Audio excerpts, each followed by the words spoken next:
I just want to make a quick video addressing all sort of the nonsense that was taking place over the past 6 months, where people in the media were claiming that somehow Pierre Poilievre was deeply unpopular and that he was going to crash and burn the Conservative Party, and the Conservative Party should have just stuck to Aaron O'Toole because he was such a better leader. All those people have been proven decisively wrong by the last 2 months of polling. Both Pierre Poilievre's personal popularity polling, which is actually starting to move above water, which is very difficult for a conservative opposition leader because, one, people don't really know who they are, and two, there's a big predisposition to saying basically any conservative is a bad guy because of media coverage and a lot of other social pressure factors. But Pierre Poilievre has been doing brilliantly, and the Chantal Huberts, the Andrew Coynes, Max Fawcett's of the world, they've never really come back and justified any of their previous positions. They'd find some outlier polls saying, oh, look, Pierre Poilievre, he's actually technically under the Liberals by 1% in this recent poll, like back when he'd only been leader for like 5 months and nobody still knew who he was and whatnot.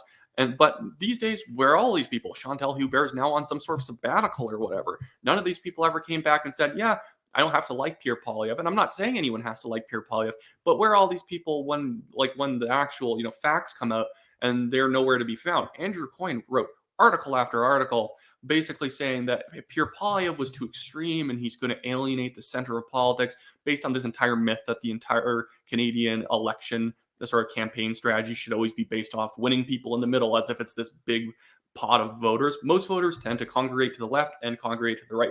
There's not that many voters in the middle most of the time. It's mostly just about getting your base out and convincing people that you're the real deal. Anyways, but you'd have tons of articles from Andrew Coyne talking about how he was extreme, and oh boy, that Aaron O'Toole guy really put out those really long public policy proposals and whatnot. Wasn't that fantastic? Oh, he was so wonkish and great. It was amazing. Same thing with Max Fawcett. Supposedly, the Conservatives would be at 45% now, even still, if Aaron O'Toole was the leader, despite the fact that their base hated them.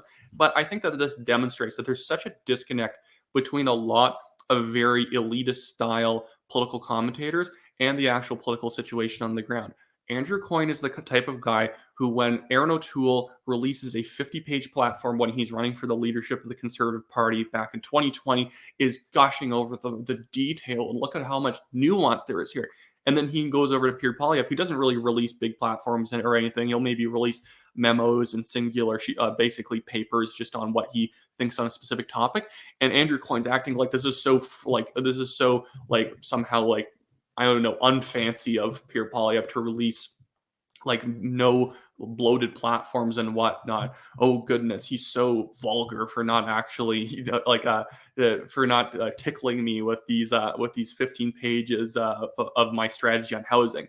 It's stupid, but it's because Andrew Coyne does not understand the average voter. He just thinks that everyone thinks like him and they want all this wonkish detail when most people just want vision from the leader. That's why Pierre is doing way better than Aaron O'Toole, and that's why he's doing better than Andrew Scheer, although Scheer did still do much better job than O'Toole, is because Pierre actually gives a vision for the country. He gives his basically view of how government should work, and he doesn't need to give details because by just giving his vision of how the country works, a smaller, more free society, like sort of like a smaller government society, whatnot, that really connects with people.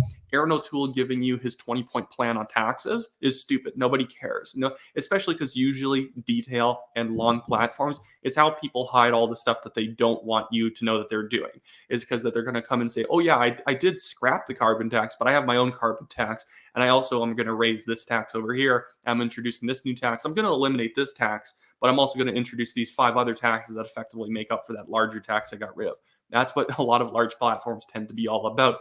But I think that you get a lot of people in the commentariat who like the fact that politicians put out these long papers that they can sort of feel like they're the only ones who understand. But moving on to Chantal Hubert, in the Toronto Star, it was every single article is about how like Poilievre was going to crash and burn. And even at the time, there wasn't really that much data to prove it. I'm not just going to talk about rallies, but Poilievre had massive rallies. Does she think that he's only monopolizing 28% of the country when she was citing polls that only had the Conservatives at 28? Obviously, he was going to grow based on all the excitement. But like Aaron O'Toole, like all the people still saying Aaron O'Toole was going to do fantastic. Aaron O'Toole couldn't attract flies to any of his events.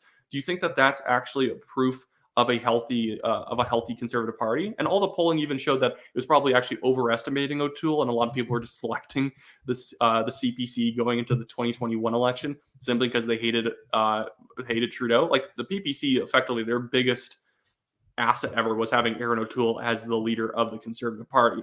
But again, just going back to this, my issue with kind of commentary in general for Canadian politics is that there's a big disconnect between this kind of a commentary I do on YouTube, other people, Clyde do something, the pleb, my co operator at the National Telegraph, Daniel Boardman. We all talk about politics as how normal people think about it, but then you have this kind of CBC global news legacy like news outlet kind of a commentary where it's kind of trying to prove to you how smart they are, that everything is just sort of proving how knowledgeable they are about the history of Canadian politics.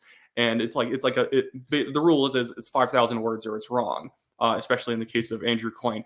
But they just don't understand how the average person thinks. So that's where I think that they've been so blindsided by Pierre Poilievre. That's why attacks, frankly, don't really work on Pierre Poilievre, because when they have people like that lady, I don't even remember her name, she's irrelevant, that was trying to accuse Pierre Poilievre of somehow dog whistling to the far right, and hey, isn't Pierre Poilievre adopting conspiracy language into the Conservative Party?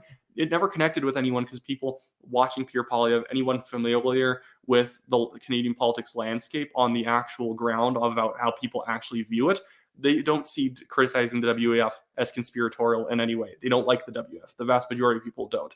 Chrystia Freeland didn't like the WEF until as soon as she entered government.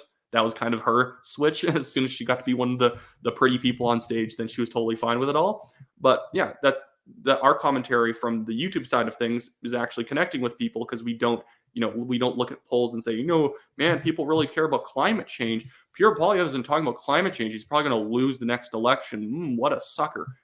No one cares about climate change. I don't care if a poll says they do. Go out and talk to people. They don't care about it that much. You get activists, and activists always really care about their issue, but there's not that many climate activists who are actually going to the polls and voting on climate change. If they did, the Conservatives wouldn't be up 13% on the Liberals, and the NDP wouldn't be crashing alongside the Liberals in their own polling, despite the fact that they should probably be benefiting from the Liberals bleeding out support. But people are attracted to the Conservatives because they're actually speaking to the issues of people's lives. Not that Chantal Hubert or Andrew Coyne or Max Fawcett or David Moscow or any of these people would notice. They just think that he's just not being, fancy enough with his language, and he isn't being detailed enough, and he's, playing to their sort of interests as public policy supposed experts. But whatever, just how politics works in this country. Anyways, I have my usual Give, Send, Go link in the description below. I'm being sued by a Chinese billionaire. I'm currently winning that case, but having to pay $15,000 myself, only having worked a part-time job over the past 5 years to be able to go to school and be able to do, this media stuff as well as taking a degree, meant that I was basically giving 90% of everything I made over to this lawsuit. Again, I'm winning, so I'm not going to go anywhere if you don't give me money, but it does help. And then again, go to the description below and sign up for the National Telegraph's emails. The link's in there, so that if you're in the Calgary area, you can get early bird ticket codes for the Ben Shapiro Show live show that's happening on November 16th of this year. Have a great day.